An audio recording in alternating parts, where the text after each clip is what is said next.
Ribuan prajurit Israel dilaporkan terluka parah dalam insiden percobaan bunuh diri. Satu persatu tentara Israel memilih mengakhiri hidupnya lantaran tekanan mental akibat perang yang berkepanjangan. Dikutip dari The Times of Israel, prajurit dari unit penerjun payung itu ditemukan dengan luka tembak di sebuah pangkalan pelatihan di Israel Selatan pada Selasa 15 Juli. Ia sempat dilarikan ke rumah sakit namun kondisinya kritis. Luka yang diderita disebabkan oleh tembakan dari senjatanya sendiri. Dalam sepekan terakhir, sedikitnya 3 prajurit IDF ditemukan tewas diduga bunuh diri di pangkalan militer mereka. Perwira IDF mengakui adanya peningkatan signifikan kasus bunuh diri di kalangan prajurit sejak perang berlangsung. Adapun faktor utama yang dihadapi pasukan Israel yaitu tekanan pertempuran, trauma, dan kurangnya dukungan psikologis. Para korban mengalami gangguan psikologis sejak penugasan di Gaza dan wilayah konflik lainnya. Lantas, insiden ini menjadi bukti tekanan mental berat yang dialami prajurit di medan pertempuran. Militer Israel telah melaporkan peningkatan tajam sejumlah bunuh diri sejak dimulainya perang di Gaza dan menambahkan bahwa ribuan tentara telah berhenti bertugas dalam tugas tempur karena tekanan mental. Tren ini mendorong pasukan pertahanan Israel atau IDF untuk mengadopsi langkah-langkah pencegahan baru setelah 15 bulan konflik yang telah memobilisasi ratusan ribu tentara cadangan.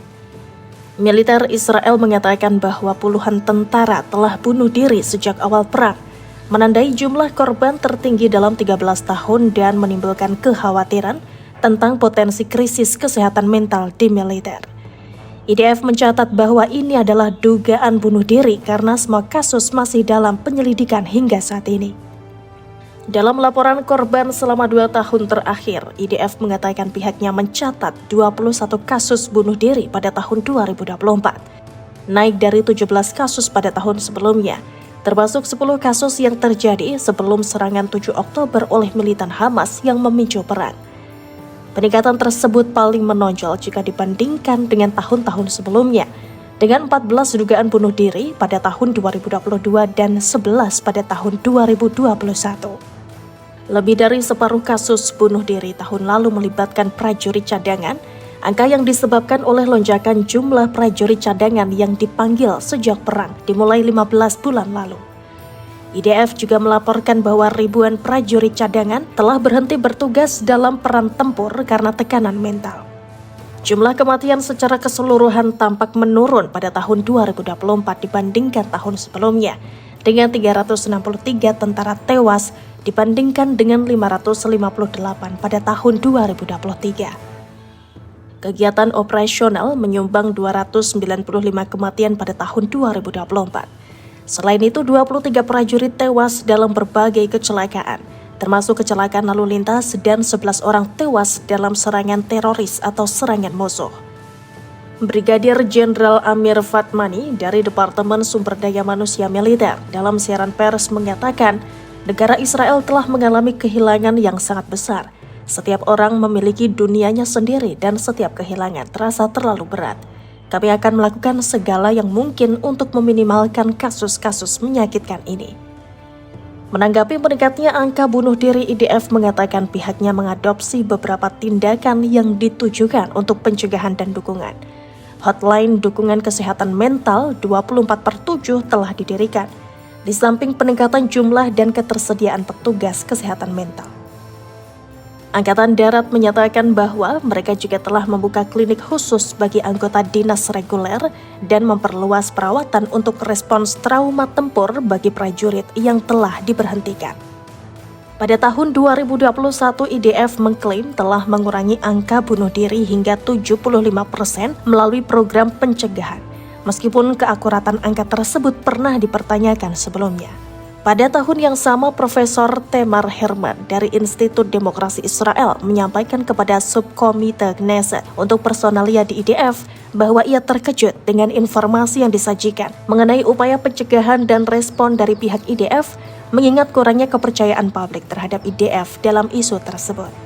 Secara total, IDF telah melaporkan kematian 891 tentara di seluruh dinas reguler permanen dan cadangan dengan 5.569 lainnya terluka sejak dimulainya perang yang sedang berlangsung yang dipicu oleh serangan militan pimpinan Hamas pada 7 Oktober 2023 ke Israel. Militan tersebut membunuh sekitar 1.200 orang, sebagian besar warga sipil, dan menculik sekitar 250 orang. Sekitar 100 sandera masih berada di Gaza dengan setidaknya sepertiganya diyakini telah tewas. Serangan Israel telah mengakibatkan kematian lebih dari 45.500 warga Palestina di Gaza, menurut Kementerian Kesehatan wilayah tersebut. Separuh korban dilaporkan adalah perempuan dan anak-anak. Selama beberapa tahun terakhir, angka bunuh diri di tubuh militer Israel terus meningkat.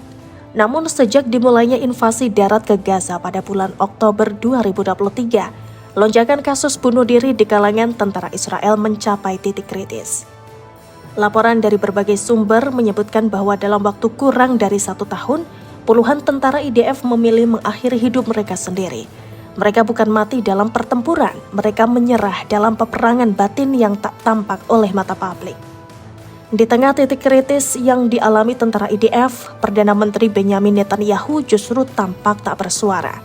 Alih-alih membahas dampak psikologis terhadap para prajuritnya, Netanyahu justru terus menggencarkan retorika perang, membela agresi militer, dan mengabaikan jeritan batin tentara-tentaranya sendiri. Bunuh diri bukan hal baru di tubuh militer manapun. Tapi yang membedakan IDF saat ini adalah skalanya, konteksnya, dan ironi di balik status militer Israel yang selama ini dibanggakan sebagai kekuatan paling siap tempur di Timur Tengah. Para analis menyebut tekanan mental sebagai pemicu utama. Banyak tentara muda yang baru lulus sekolah menengah dipaksa ikut dalam operasi brutal di Gaza, menyaksikan kehancuran, pembunuhan massal, dan bahkan harus terlibat dalam penindasan terhadap warga sipil Palestina. Bagi sebagian dari mereka, ini bukan sekedar tugas militer, melainkan pengalaman traumatis yang tidak bisa dipahami oleh mereka yang duduk nyaman di kursi kabinet. Mirisnya, sikap diam dan minim empati dari para pemimpin politik, terutama Netanyahu. Dalam banyak kesempatan, sang Perdana Menteri berbicara tentang kemenangan total atas Hamas, namun hampir tidak pernah menyinggung kesejahteraan psikologis pasukannya sendiri. Ia terlihat sibuk mempertahankan koalisi politiknya, menggiring opini internasional, dan melanjutkan operasi militer yang dianggap sebagian pihak sebagai genosida terselubung. Tak hanya itu, alih-alih menyediakan lebih banyak layanan kesehatan mental bagi tentara, pemerintah justru memangkas bagian anggaran layanan psikologis untuk militer, memprioritaskan belanja alat tempur baru. Netanyahu kerap berbicara lantang soal keamanan Israel, namun tampaknya abai bahwa ancaman tidak hanya datang dari luar negeri, tapi juga dari dalam tubuh IDF sendiri, dari luka-luka mental yang dibiarkan menganga. Hingga kini tidak ada langkah konkret yang diambil oleh Netanyahu untuk mengatasi hal ini secara sistematis. Tidak ada peningkatan dana untuk rehabilitasi psikologis. Tidak ada pernyataan resmi yang menunjukkan empati. Kekejian Netanyahu pada akhirnya tidak hanya membunuh rakyat Gaza, tapi juga rakyat Zionis sendiri.